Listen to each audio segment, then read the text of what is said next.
All right, well, today we're sitting here with Corey. We're going to be talking about some travel, personal experiences, what he's done in the past, what he hopes to do in the future, and anything else that might come up in between. How are you doing today, Corey? It's good. It's a good day. I was finishing up the last ever class in undergrad, maybe ever. See what happens. All right, so travel. I mean, do you like to travel? We'll start there. We'll start pretty vague and pretty wide open. I really do. It's one of my...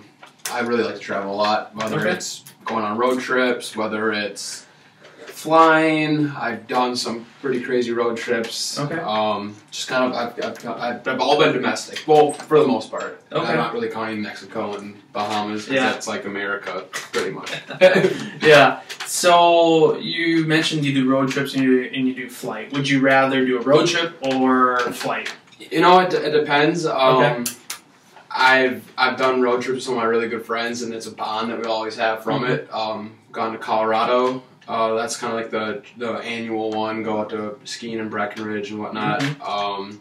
Drove out to Massachusetts to help a friend move, but I was super young. I was in 4th grade, so I didn't do any of the driving, didn't really understand it. And then I just recently did the Panama City Beach 21-hour road trip, which was an experience nonetheless, but it was a good one. It was fun. But road trips, you enjoy them now that you're older. Yep, absolutely. And would you say when you're doing a road trip, for you it's more about, you know, the journey or maybe the destination? It all plays into it, but the journey's fun though. You learn to you enjoy it more, especially the Colorado one. You make the same stops you did last year, kind of see how things go. Doesn't seem as bad. You catch up with college friends. It's a great time to catch up opposed to an hour-and-a-half flight to Denver. It's cheaper too, a lot cheaper. But yeah, it's fun. It's a good way to stay connected with your friends and just kind of learn new things about them. But the Panama City Beach one was it was fun on the way down, but I'm not gonna lie, I was hoping the car crashed and blew up on the way home. It was brutal. It was just not fun. So you've mentioned Colorado and Massachusetts and Florida. Where of all the places you've been, what would you say is your favorite? Oh man, that is really tough. They all kind of bring different elements. I always like to go to different places. The most fun I've had was probably Las Vegas. That was, for obvious reasons, it was gambling and boozing and of age, of course. And then, it was really fun. It was a great, eye-opening experience just to kind of see what kind of craziness is about. Really always enjoy going to Colorado. It's, it was one of my best friends from high school. We just made the annual trip. We did the Montana thing. Ski trips are always really fun. I don't know, it's just like you're disconnected from reality. You do the same thing. You get up at 6:30, you eat breakfast, you go skiing, you come back, you go in a hot tub, you watch a movie, you're just out cold by 9:30, just repeat it, just disconnect, catch up with friends. Aunt lives in Connecticut, go out to New York City, she's like 45 minutes out. That's always the most like cool, just culturally, like just experiencing something different. Grandma lives in Florida. So going down there is always just really relaxing. You don't have to deal with hanging on a bunch of 18 to 21-year-olds in college. It's kind of nice to, it's nice for a little bit. Then it's like, okay, back in my day. Type of stuff all the time gets quite old. Man, if I had to narrow it down, if I had to go to that one trip, I'd probably be the ski trip. Solely because I'm physically doing something, which is awesome. I've done the Mexico, Dominican Republic on like senior spring break and whatnot, which is really fun, crazy, whoop it up with your friends. But I like the relaxation of skiing, but you're also physically doing something. So it's all fun. It's all. Yeah. So if you were to get on a plane right now and could go anywhere, where would it be? Right now and go anywhere. Oh wow, that's a tough one. I'm not twofold. Domestically, I would have to go. I want to go somewhere I've never gone before. I haven't really done a lot of West Coast. I'm not really counting Vegas as West Coast because it's just not the thing. It's kind of cliche, but California. I've never really experienced California. I've been out there once before, but I was really young. Went to like SeaWorld. Don't really remember too much of it. Be kind of cool just to check it out. Check out the Hollywood area. I'm a big fan of Entourage. If any of you guys seen the show, just to kind of get a sneak peek of what that's about. Yeah. I've heard that Hollywood's actually a lot of homeless people, and it's really run down and poor. Yeah. But it'd be kind of cool to check that out. Maybe go to the northern part and check out the Sao Paulo, where all like the Intels, the Google, Apple, kind of just to see where all the brains are at. Yeah. It'd be kind of cool. Silicon Valley. Yeah, Silicon Valley. To see that whole area would be really cool. International. I really don't have a lot of aspirations to go to Asia. It just doesn't appeal to me. Africa, South Africa would be as far as I would want to go, especially with all just Civil War area and sicknesses. Western Europe would be pretty sweet. Specifically, Germany, England, Netherlands would be really cool. Not Eastern Europe, not super appealing. Turkey kind of scares me. It's the only transcontinental, I believe, country in the world, and I don't know, it's just kind of sketchy. I'd stay away from the Middle East for obvious reasons. Dubai would be pretty cool to see, though. That'd be about the only city I'd want to see. But just even that, not now, maybe not ever, I don't know. Just as thing. But key factors in money that can't really sacrifice that now. So maybe in the future, it'd be nice if you could work while doing it. Yeah, so maybe find a job that you can travel while still getting paid for it. Yeah, that's kind of would be the ideal, because I feel like everything you need, in my opinion, is you can do at the U.S. in the U.S. I like the United States. Absolutely. So a lot of the same landforms are. Like you go to Switzerland, they have mountains and whatnot. They have that in Colorado, Montana. You want to go.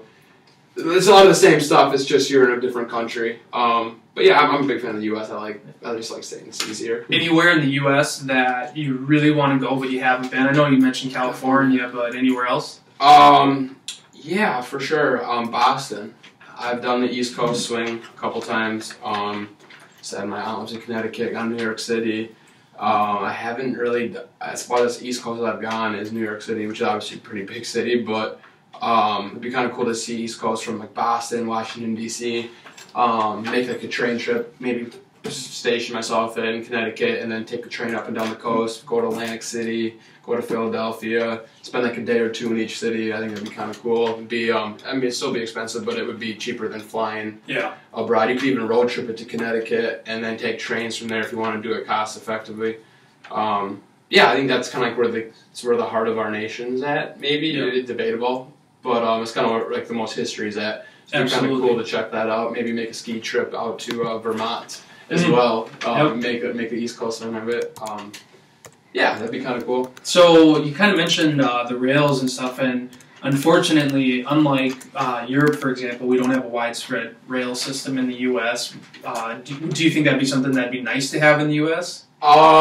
If you go out and see it, it is actually not. I shouldn't say the entire U.S. But you go to New York and the East Coast, they jack up their. Connecticut has the highest gas tax in the nation, because they want to encourage people to take public transportation. They have a lot more buses. They have trains. They have subways. But I guess my question wasn't just like public transportation, but just like being able to get on a train in New York and be able to go to California. Oh yeah, and like that kind of stuff. That kind of stuff. Man, I think it'd be cool. It'd be cool. I just feel like I think it'd be really cool. Yep. I don't think it would last. It's just that economically building that long of a track when you can sometimes get planes now with fluctuating prices. I mean, you can make some trips for under $300. Yeah.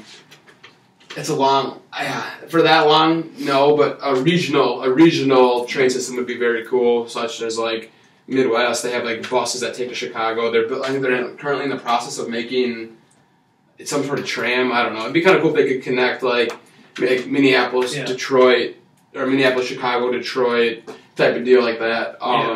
Transcontinental would be kind of tough, but maybe in the future. Yeah. Do you know much about the Tesla Motor Company? I mean, ring a bell? The name does ring a bell.